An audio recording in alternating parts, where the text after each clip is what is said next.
At the beginning of the movie, we meet a newly married couple. The wife, Julia, is American, and she has recently moved to Romania with her Romanian husband Francis. They are relocating because Francis's company has transferred him to Romania. Since Julia is American, she doesn't understand the conversation between Francis and the Romanian taxi driver. The taxi drops them off outside their new apartment. As they arrive, Julia notices a strange man staring at her from a window. However, she doesn't pay much attention to him. The couple is greeted by the apartment owner, who shows them to their room. Inside, Julia notices a large picture window that offers a view of the apartments across the street. That night, Julia has trouble sleeping, so she goes to the window to relax. She sees the same man staring at her from the building opposite, but tries to ignore him and goes back to bed. The next morning, Julia wakes up alone and finds a message from Francis. He explains that he didn't want to wake her because he wanted her to rest well. Julia spends the day at home, but later, she hears loud noises from her neighbor's apartment. Feeling isolated due to the language barrier, Julia decides to learn Romanian and explore the city. She continues this routine over the next few days, but her inability to understand the language makes her life in Romania lonely and dull. One day, Julia looks out the window again and sees the same man staring at her from the opposite building. When Francis comes home that night, Julia doesn't mention the incident. Instead, they go out for a pleasant evening together. On their way back, they encounter an ambulance and police officers at what appears to be a crime scene. A man is sitting inside the ambulance, looking distressed. It's clear something terrible has occurred. The next day, Julia watches the news and learns that a woman's body was found in a house near their apartment, confirming the crime scene they saw the previous night. The man in the ambulance had discovered the body. The idea of a murderer in the area frightens Julia, and she finally tells Francis about the man who has been staring at her. Francis dismisses her concerns, saying she's just overthinking things. He then asks Julia to prepare dinner for his colleagues, who are coming over that evening. During dinner, one of Francis's colleagues brings up the news about the murdered woman. He mentions a rumor that her head had been cut off, and suggests that this killer might be connected to another murder last month, where a woman's neck was severed. The colleague believes a serial killer, nicknamed the Spider by the police, is on the loose. Later, Julia goes out to throw away the trash and meets her neighbor, Irina. Irina apologizes for the noise she's been making and tells Julia to let her know if it happens again. The next day, Julia reads a newspaper article about the murdered woman and decides to research more about her in English. During her research, she confirms that a serial killer is indeed active in Bucharest. She also watches an interview with a woman who survived an attack, adding to her growing fear. The survivor in the interview explains that for many days, she felt like someone was following her. Eventually, the killer broke into her house and slit her throat with a knife. Hearing this, Julia becomes extremely frightened. As she walks around the city, she starts feeling like someone is following her too. To calm herself, she decides to watch an English movie at a theater. While she's sitting there, a man enters and sits directly behind her, even though there are plenty of empty seats around. Julia turns to look at him but can't see his face clearly. She grows more scared when the man leans closer to her. Terrified, Julia decides to leave the theater immediately. After this, she goes to a grocery store where she notices a suspicious man who she believes is the same person who sat behind her in the theater. Panicking, she drops a jar of pickles while heading to the supply room. The man watches her to see where she's going. Soon after, an angry store employee approaches her, and Julia quickly exits through the back door. It's clear that fear has taken over Julia's life, making it hard for her to go about her day normally. She feels forced to tell Francis about the incident at the supermarket. Together, they decide to return to the store and request to see the CCTV footage from that day.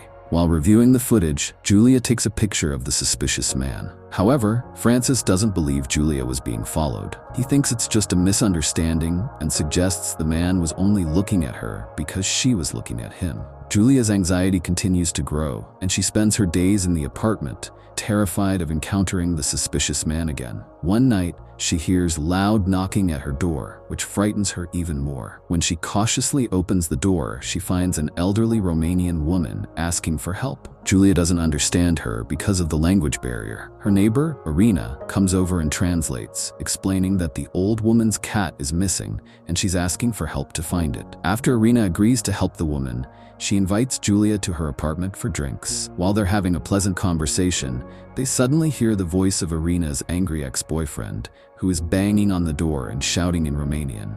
Irina confronts him and then reassures Julia that there's nothing to worry about. To prove her point, she shows Julia a gun that her ex-boyfriend had given her as a gift, which she keeps for protection. Later, when Julia returns to her apartment, she decides to confront the man who has been staring at her.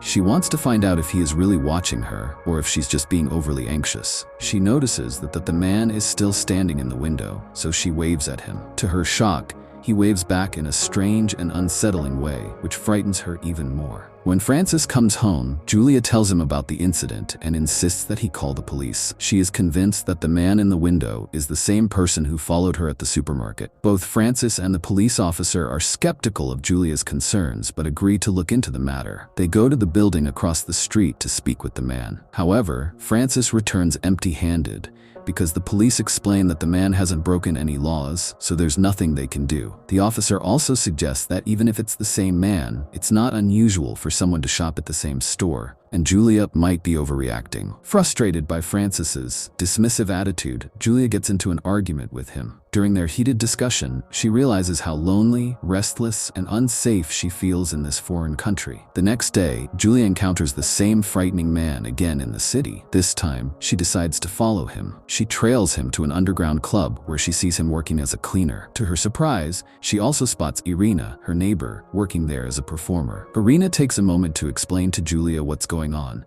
assuring her that the situation isn't as complicated or dangerous as Julia thinks. Irina tells Julia that the cleaners at the club change every day and that she has never seen the suspicious man before. Before going back to work, Irina promises Julia that she will keep an eye on him. That night, as Julia is about to sleep, she has a terrifying dream in which a strange man attacks her in her home. She wakes up startled, only to hear a scream coming from Irina's apartment. Fearing for her friend's safety, Julia panics and asks the landlady to help her open Irina's door. When they enter, they find the apartment empty except for a cat, which the old woman immediately picks up and takes away. Everyone assumes the noise was caused by the cat. After this incident, the landlady complains to Francis about Julia's strange behavior and warns him that she doesn't want any trouble in her building. Realizing he hasn't been supportive, Francis decides to apologize to Julia for not being there for her. He acknowledges that her loneliness and anxiety might have led to her feeling paranoid. Julia, still worried about Irina, calls her workplace but is told that no one knows where Irina has gone. Later, Julia sees Irina's ex-boyfriend knocking on Irina's door. She tells him about Irina's sudden disappearance and asks for Irina's phone number. When Julia calls Irina's number, she is shocked to hear the phone ringing inside the empty apartment. Growing more concerned, Julia convinces herself to confront the man in the building across the street, as she had seen him working at the same club as Irina. She and Irina's ex-boyfriend go to the building, where the ex-boyfriend starts banging on the door and threatening the man inside to stay away from Julia. There's no response, and the ex-boyfriend, in a hurry, apologizes to Julia and leaves, promising to let her know if he hears anything about Irina. Left alone, Julia knocks on the door herself, and an old man answers. He had been hiding inside, and Julia quickly apologizes and leaves. As she starts walking down the stairs, she comes face to face with the same scary man she had been fearing, confirming that he lives in the building. Terrified, Julia takes the elevator and rushes out of the building. That night, the same police officer they had called earlier arrives at their door, accompanied by the man who had been following Julia at the supermarket. They learn that the man's name is Mr. Weber. He claims that Francis and Julia have been harassing his father and wants to file a complaint against them. The police officer explains that this is all a misunderstanding and tries to resolve the issue. Mr. Weber and Julia shake hands to clear the air. After this meeting, Francis shares some good news with Julia. The serial killer has finally been arrested. Julia recognizes the killer's picture in the news article as the man she saw in the ambulance that night. According to the news, the killer has a criminal record and used to work for the murdered woman. With the case solved, Francis hopes Julia will feel less anxious and suspicious about Mr. Weber. To help Julia move on, Francis takes her to his office party, hoping it will help her relax and feel more at ease. After some time at the office party, Francis's colleagues upset Julia by making fun of her in Romanian. They joke joke that Julia doesn't get bored in her apartment because she's always busy with the spider, referring to the serial killer. When Julia realizes they're mocking her, she gets angry and runs away, with Francis chasing after her. This is when Francis admits he's exhausted by Julia's constant fear and paranoia, saying he can't handle it anymore. Feeling hurt and misunderstood, Julia decides to go back home by train. On the train, she notices Mr. Weber sitting at a distance, which surprises her. Suddenly, the train jerks to a stop, and Mr. Weber moves to sit directly in front of her, frightening Julia. He then explains why he's been staring at her all this time. Mr. Weber says his life has become dull and monotonous because he spends his days taking care of his sick father and working as a cleaner. He admits that he watches people because it brings him happiness. He tells Julia that for years no one paid attention to him, but she noticed him and even shook his hand, which made him feel valued.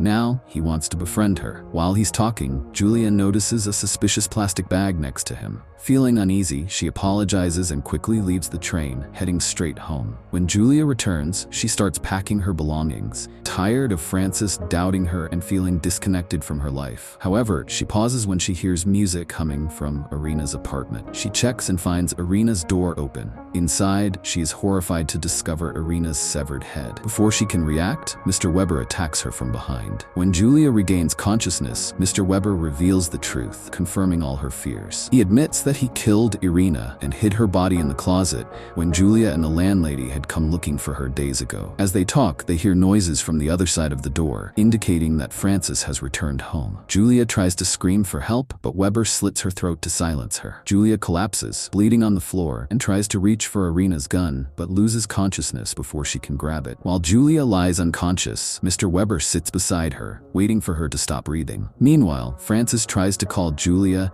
and hears her phone ringing in the next apartment. At the same time, a little girl from the building across the street witnesses everything Weber has done. Weber notices her and decides to kill her too to eliminate any witnesses. As Weber steps outside, Francis sees him and is shocked to find him there. When Francis tries to stop him, gunshots ring out and Weber falls to the ground, dead. The shots are fired by Julia, who had been pretending to be unconscious. Francis is stunned to see his blood-stained wife, finally realizing that she had been telling the truth about Weber all along. The movie ends with Francis acknowledging Julia's ordeal. Do comment and let us know how you like the movie. Thanks for watching.